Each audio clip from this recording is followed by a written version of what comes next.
How to fix smart lock not working in Samsung Galaxy S26 Ultra.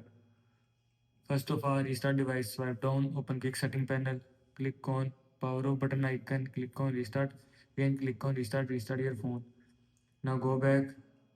After that, clear Google Service Cache. Again open settings, scroll down, click on apps, search Google Services. Now here you will see Google Play Services. Now click on Google Play Services. Scroll down, click on storage. Now here you will see clear cache. And if you want to clear cache, then click on clear cache. After click on clear cache, Google Services, clear cache from your phone. Now go back. After that, software update, open settings, scroll down, click on software update, click on download and install.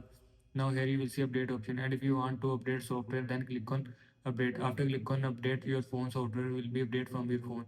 Now go back.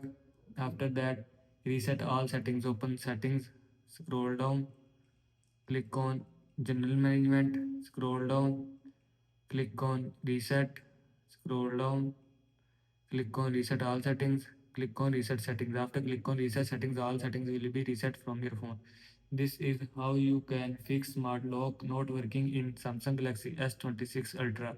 I hope you like this video and thanks for watching this video.